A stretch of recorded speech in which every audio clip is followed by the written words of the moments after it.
very much for coming in. I'll have to stop you there. Okay, that's fine. Thank you. Okay, Yvonne, please.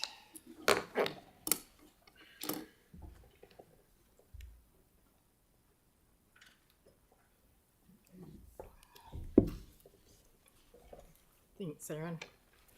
I may be a bit emotional. I've just lost my 23-year-old nephew this morning. Oh dear. I'm very sorry to hear that. Thank you for the opportunity to speak to my submission today. I cannot support the Community Board's submission that the Papanui Ward wants the cycleway, wings to wheels or wheels to wings. Community boards are there to represent community of interest. Having visited many homes and spoken with people, the majority of residents do not support the Harewood wings to wheels or wheels to wings. And Aaron was correct when he made his spoke the other day. I heard that the people do not want it. Yes, there are people who are cyclists who support it. However, today I saw 3 people going out at 9:30 this morning with bags on their backs. I've never seen that on a Saturday morning before. Many people feel this road should be off, that the cycleway should be off-road, although we certainly have not seen a high number of cyclists using the road. However, there is also cyclists who want that cycleway who do not even live in the ward or live in Canterbury boundary, Christchurch City Council boundary. On the 29th of April, my son and I had to attend the outpatients at number 2 Oxford Terrace at 8:30 a.m. I have to confess, having been paralysed in 2020, I've never been so frightened as I was that morning.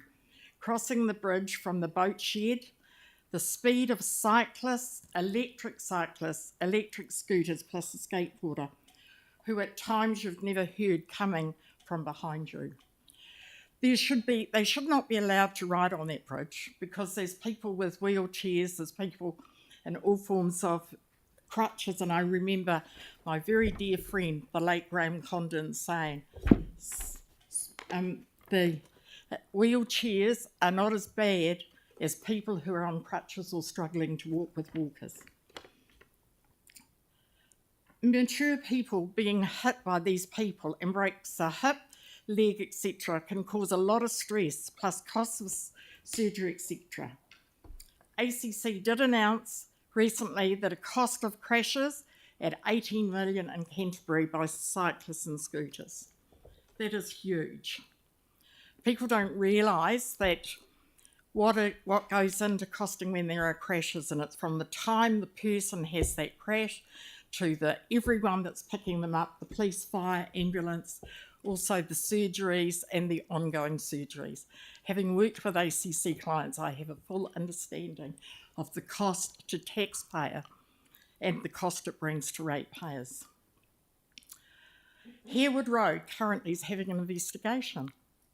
I have never, ever, in the 46 years that I've lived on that road, seen traffic built up from the lights at Papanui Road, Harewood Road, Main North Road, to right back to past Greers Road, and that's been nearly every night this week. Believe it or not, it has been absolute nightmare for even to cross the road to get to the other side of our road. I also witnessed yesterday a resident trying to cross the road who is fit, active and does a lot of running, and she could not cross the road in the period. It frightens me. We have no pedestrian crossings on that road. We have a pedestrian refuge outside of the retirement village, but how can they cross the road? Because I certainly couldn't. I also thought, when I was involved in the Local Government Act in 2002, that we would see that submissions come from within our own community, not from Auckland, Wellington, things like that. I know groups form and absolutely make big submissions, having been involved in getting and calling, may remember, We worked hard and won the Best Consultation Award from Community Voice New Zealand for the work we did that we got for people making submissions. Thank you for the time. Thank you very much, Yvonne, and look after yourself. Thank you. Thank you. Zach, please.